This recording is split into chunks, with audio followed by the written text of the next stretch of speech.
Support for Iowa Catholic Radio and Making It Personal is provided by Sarah Vocations Ministry. Learn more at joinserra.org. Welcome to Making It Personal with Bishop Joensen. I'm Jeanne Thill, and on today's show, we're visiting with Christine Rosen, senior editor at the New Atlantis and author of a book that Bishop has already read. He wanted to have her on. It's called The Extinction of Experience, Being Human in a Disembodied World. And when I read that title, Bishop, I'm like, of course he would want to have her on. Well, thanks for actually letting me have my way once in a great while. Yeah, well, you are the bishop. I don't know who's paying for this microphone. Well, I know who is. It's Aaron. Thank you.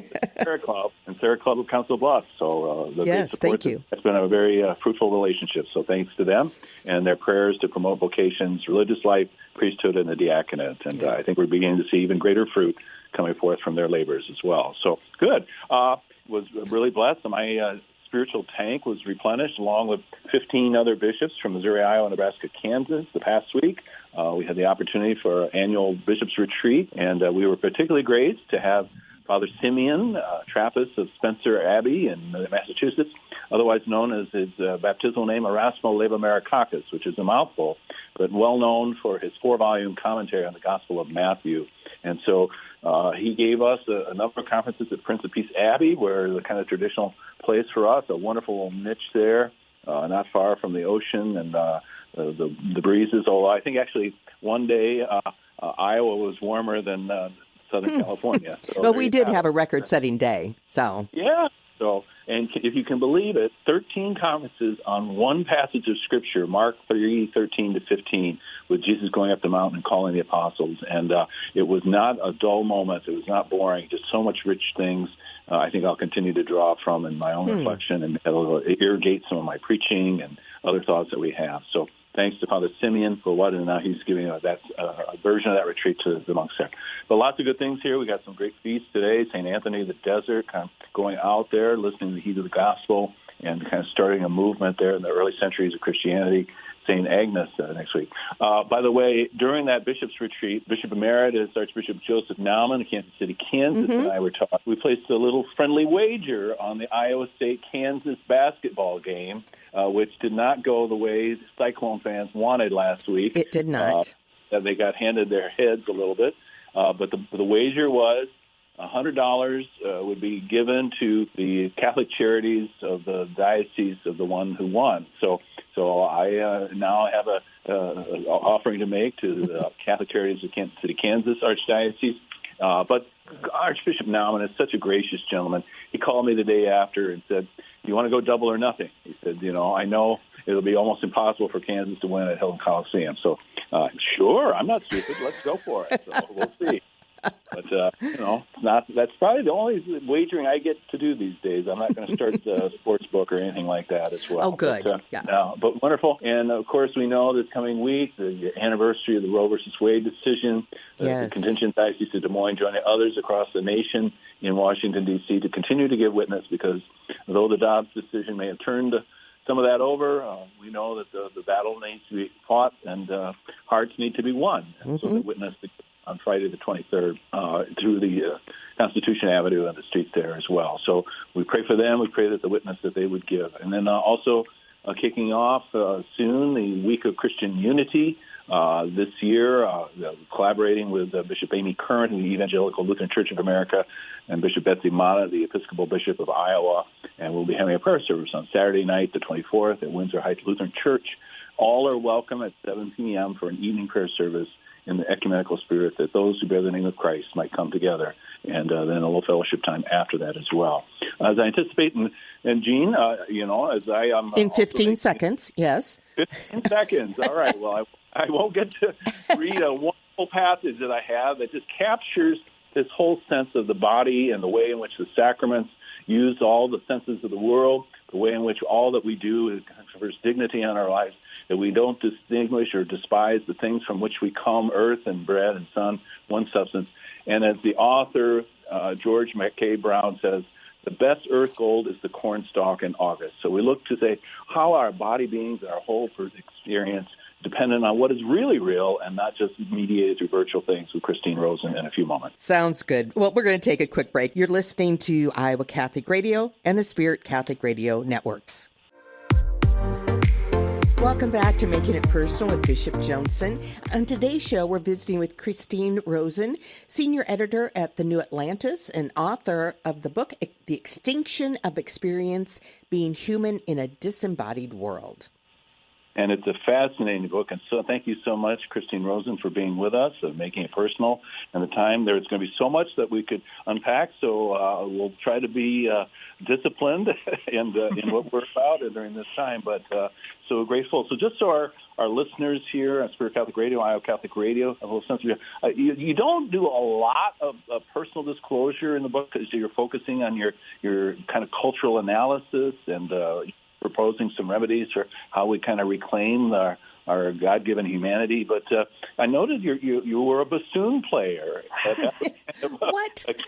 Yes, I am. My childhood secret has been revealed. Yes, I was an enthusiastic bassoonist from the age of 8 onwards. Yes, and I still play for fun sometimes. Oh, wonderful. I don't know if there's in the Washington-Charlottesville corridor, that if there's any opportunities for you to join with an orchestra or band or anything. But no, wonderful. Well, one of my sons is a cellist, so when he comes back from college, I convince him to let me play duets with him because they're a similar range of instruments. So that's always fun too. Wow! And was there a marching band included in that? Oh yes. Yes, there was, and well, I played in the percussion ensemble, and then yes, I was the drum major my senior year. It was one of the highlights of high school was to be part of the marching band and to be the drum major. The drum major, so leader of women and men already. So the New Atlantis, and if I were to try and describe what's the whole thrust of the New Atlantis, trying to combine life science, biology, ethics, anthropology, and culture. Is that somewhere in the ballpark? Or Yes. In fact, the group of us who founded it more than 20 years ago, I mean, I'm a historian by training. We had a political theorist. We had some bioethicists, and all of us were really concerned with these issues around the dignity of human life and with reproductive technologies, and all of these things were really starting to become popular discussion points in the culture, but we felt that there was a need for a really thoughtful, deep exploration of the ethical, moral, legal, and cultural issues surrounding new technologies, whether those were reproductive technologies or personal technologies. And it really became a place where a lot of those voices over the years have been published in some really important essays. And I'm just really grateful to have been part of the founding gang of the New Atlantis, and it's still going strong. Yeah, to have it keep going strong in a very kind of competitive market, and so those ideas need to be disseminated. So thank you for what you're doing, and it's not something that's exclusively Catholic, but as I certainly read your book and my familiarity, very consonant with the Catholic Christian anthropology in the sense of bodiliness and all that we're about. Is that fair to say? Oh, absolutely. I mean, this is becoming ever more important when we think about discussions of artificial intelligence, people who want to upload their consciousness, this sense of embodied dignity and how we protect the weakest and most vulnerable members of society from any kind of exploitation of their physical bodies, but also of their minds, of their souls. So there's a lot of overlap there. And someone, again, who's studied history of science and history of religion as a grad student, I think those issues always need to be the starting point of these discussions. Oh, tremendous. My copy of your book is thoroughly marked up as typical for me. So many things. But just right even in the epigraph there from T.S. Eliot, may I propose a friendly amendment of that, where Eliot says, we had the experience but missed the meaning. Now, do we even really have the experiences we are craving, voraciously experiences, but then we end up fabricating meanings because they're not tethered to reality. Would that be consonant with your take on things? Yes, absolutely. I mean, I think we've become somehow satisfied with a lot of vicarious experience and thinking that that's the same in terms of quality.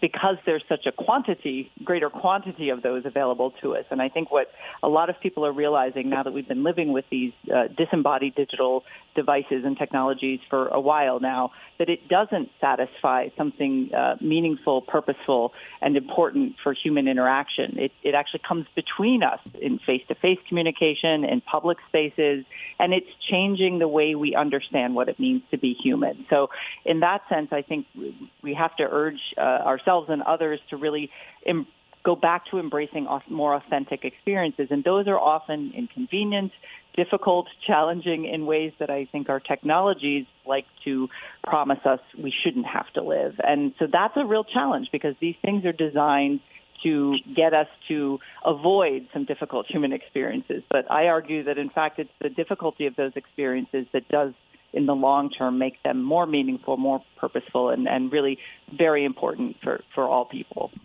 You know, you make reference, and I'm sorry the name of the app is escaping me right now, but there are even apps that let us know who's in our vicinity here, our little niche of the world at any given moment, and if we want to avoid them or ignore them, it's helping us to kind of move along there, right? So yes, I mean, those fear and anxiety. Well, exactly, and it is, and especially for younger people as they're finding their way in the world and learning how to interact, they need to have friction in their lives. They need to learn how to master difficult experiences, to be able to sit with boredom or impatience and figure out what to do with themselves. And a lot of our tools now, although very powerful and very seductive in a way, prevent those experiences from ever happening. And that means as young people develop into full-fledged adults, they have kind of been de-skilled in some of these deeply important basic human skills. So we can no longer take those for granted. Those are really important to emphasize from childhood on. And we see this with young people now who kind of have to be taught how to have just, polite conversation, how to look people in the eye, how to deal with someone who's being difficult in a compassionate but firm way. These are human skills that we have allowed to deteriorate. That kind of retreating into things. And, many of us are conflict adverse. We don't want to seek out conflict, and maybe we'd be a little concerned about somebody who does kind of thrive on that, except maybe in the athletic or other venues as well. But just as farmers, engineers, others have to deal with stuff, carpenters on its own terms, and it resists us at times. It doesn't just submit to our will. How our relationships with people, that the regard for the other, we can't simply roll through them or ignore them. That this is part of a flourishing human life in all that we're about. And we see the data on that, right? Where people would rather, young people in particular, would rather, as you noted, relate to somebody through a technology than sit and have a conversation. You mentioned boredom a moment ago. That's one of your key theses in your book. What should we make our home with boredom? And as a former classroom teacher, I wouldn't say I was always enthusiastic my students be daydreaming, but you actually end daydreaming at some point. Yes, I do. This was a part of the book when I was working on it, that several of my friends who loved their technologies and used them constantly said, no one's going to agree with you on this. But I will say they've come around, and that's because I forced them to do this experiment where during interstitial moments of time in their day, instead of reaching for their phone, they just sat with that time for a minute, for 2 minutes, maybe it's 5 minutes, maybe you're stuck in traffic and, you just listen to some music or something, but don't reach for the phone. Don't reach for some way of escaping that, mild pain of just being stuck, because that's part of the human experience too. And I think we have given over to our technologies in a form of brief moments of escapism or brief moments of contact and connection with people who aren't in our immediate environment. Those ways of letting your mind wander. I mean, there's a reason that we have the cliche that everyone has their genius thoughts in the shower. It's because you've let your mind kind of do something routine and it wanders around and you have creative insight or you have a sudden surprising thought.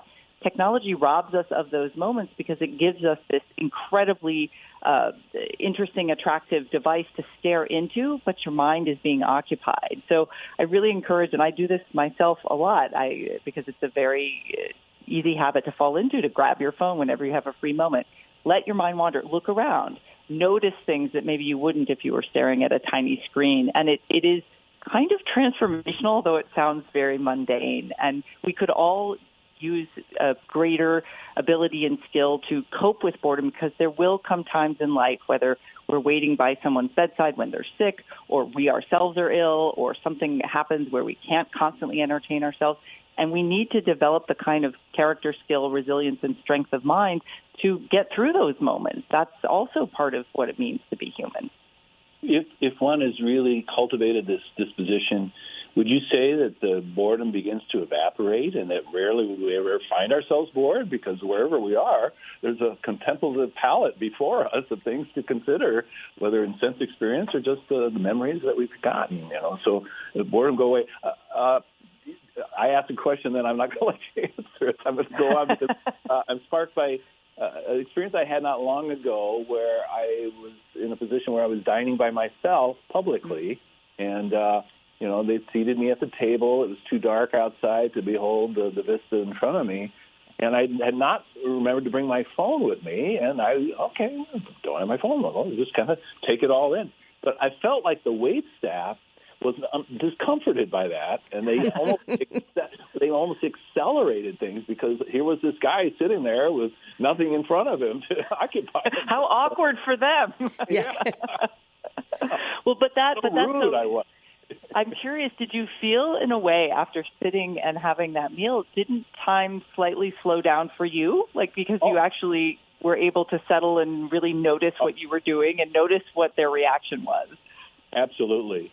No, I just, taking it all in, and, we people watch when we're out in public without trying to stare too much, and, what are you having? I don't know, but, no, I do, and, I kind of, it was a big expression for me, so definitely. And Bishop, I have to interject, because I think folks that like to turn to prayer whenever they have that lax moment, yes, prayer is good, but are we just praying the rosary because we can say words and not be taking the time to listen to God, perhaps? Well, that's civil. Yes. Yeah. I mean, I spent some time in a monastery where I thought I was going to be learning about how time passes for people who've committed their lives to a religious schedule. And in fact, it ended up being about waiting, because all of the monks who've taken a vow of silence, they are waiting to hear exactly what you said, Jeanne. They're listening for the voice of God. Mm-hmm. And they are patiently and joyfully doing that. And their attention is always on that moment that they're in. And it is that kind of attention, I think, in the secular context, civil attention, we call it. And it's important. It's a weird little social bond that we have rejected at our peril. It's why if you bump into someone on the street, both people are supposed to say, "Oh, I'm sorry," no matter whose fault it is. Mm-hmm. It's making eye contact when someone walks into the elevator with you. It's just these tiny little acts of social interaction turn out to be very important for making the public space more welcoming for everyone. And we have lost a lot of those, and I think it does explain some of the hostility and anxiety and tension in a lot of public spaces these days, because we're not practicing those important rituals. Yeah, I mean, I used to, and again, not to be jaundiced in any way, but I always noted in the first week of a semester on campus, people greeting each other, looking at each other, students acknowledge me, Father, and everything else. Well, by the week 2 or 3, they're zipping right by, and no eye contact in that regard. You mentioned Gethsemane, Thomas Merton. We're giving the Trappists a lot of love today. I mentioned them in my first segment, our experience there. That whole awareness, and couples that I know, some of the spouses say, I have my best prayer moments in the shower. And that's where that comes. But Thomas Merton is cited several times in terms of contemplative listening and all of that. But he has this kind of provocative comment: the ersatz is accepted, reality is forgotten. Can you unpack that for us, please? Yes, I mean it's something that I think was sort of a through line, not just when I was working on this book, but in all the work I've done over the last several decades about how technology changes our expectations and what we are willing to put up with. Because these changes happen in our behavior and in our acceptance of others' behavior very gradually. So everybody at some point all has a smartphone. But we think that's great. Look, we have all these new tools at our disposal. And it's true. These devices do a great deal for us. On the other hand, they also take something away because every new thing is not necessarily an improvement. And so when he talks about accepting the ersatz, that's sort of giving up on even believing we can have these authentic experiences. And I think it's because we've been lulled into the idea that everything in life should be seamless, efficient, convenient. These are all words that the Silicon Valley tech creators tell us we should expect and that we deserve. I'm pushing back on that and in a very analog way and saying, actually, that's not how life should be, because you learn and grow and awaken yourselves to new relationships and opportunities and ideas when you do experience friction and you have to react. You know, and whether Christine, that's something I have to push back a minute because we have just 20 seconds, Bishop. I know, it goes so fast. Quickly. Right. That's my fault. No, so we do need, what I think Merton is urging us to recognize is that the virtual is not the same as the real in fundamental qualitative ways. Well, with that, we need to take a break, Bishop, and we'll be back with Christine Rosen, senior editor of the New Atlantis and author of The Extinction of Experience, Being Human in a Disembodied World. You're listening to Making It Personal with Bishop Joensen on the Iowa Catholic Radio Network and the Spirit Catholic Radio Network. Welcome back to Making It Personal with Bishop Joensen. Moving through public spaces, and the kind of choreography and the kind of friction that we might have, and it's a little dance that we must do, but some people aren't very good dance partners in all that we're about, and how we do this. There was one provocative quote by Ambrose Bierce that, I think cuts across the grain of what you're trying to propose to us. Patience is a minor form of despair disguised as virtue. Ooh, on God.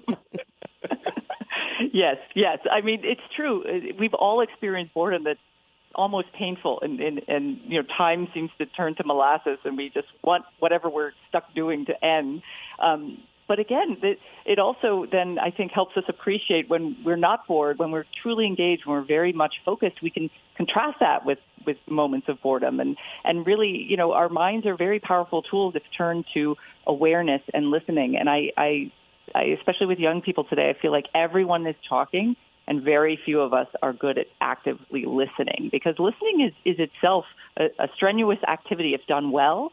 And if everybody's talking and everybody's posting all their thoughts on social media, are we actually listening to what people are saying and what they're really pursuing in terms of their own deeply felt human needs? The intrinsic appreciation and worth of things that we might encounter and experience, people, namely, above all else, amassing those so that we can post and show ourselves. So rather show ourselves rather than know thyself, and kind of, as the Greeks would commend to us also. The quality that follows and attends upon that, and how there is an emotional component, the intuition, what we want our seminarians and clergy and people who are well-formed to serve others, that affective intelligence, that they know and they're in touch with their own emotions and can relate and connect with others. So empathy is a learned quality, is one of your main points, and how that's been eroded here in recent generations. Yes, I think we live in a world now that values highly, and what I am really hoping to urge people to do is to realize there's so many qualitative things that are not measurable, that are not able to be plugged into an algorithm and spit out an answer for you.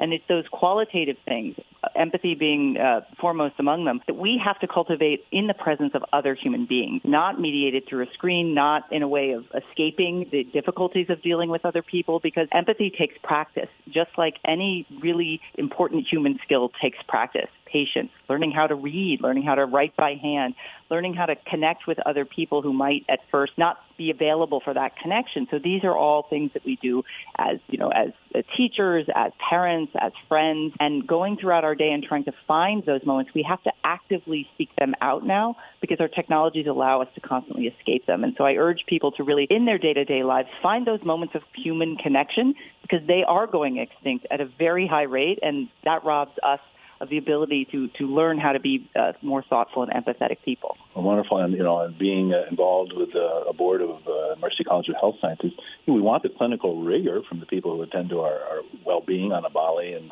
psychic level. But that empathy is a key dimension that really is touching what we're all looking for in that way. And so nursing and other professions. And, Bishop, this time goes so fast, we have less than a minute. All right. Well, just final theme, maybe Third Places, McSorley's old ale house. I was thinking of our good friends at St. Boniface in Westphalia, the clubhouse with a K, as a gathering where community happens, where we need more places like that, Christine. Yes, we should all look around in our local communities and try to cultivate those third spaces that aren't home, that aren't work, where people of all kinds of different backgrounds and educational experience and everything can come together and be people together without technology getting in the way, without any of the expectations and demands on our time and the obligation that we have at work or that we have at home. Those are really important for cultivating broader civic health, and our nation right now needs more of those places to help retrain us, both as citizens but also as human beings, in how to interact. Wonderful. Well, thank you for connecting with us today. And Christine, may God continue to advance the mission of the New Atlantis and your own work and family. So thank you and blessings upon you. Thank you so much, Bishop. This has been another edition of Making It Personal with Bishop Joensen. Thanks to our guest and to all of you, our listeners in Iowa, Nebraska, Wisconsin, wherever you may be, to the Iowa Catholic Radio Network and the Spirit Catholic Radio Network. You can hear Making It Personal with Bishop William Joensen every week on Iowa Catholic Radio and iowacatholicradio.com. Support for Iowa Catholic Radio and Making It Personal is provided by Sarah Vocations Ministry. Learn more at joinserra.org.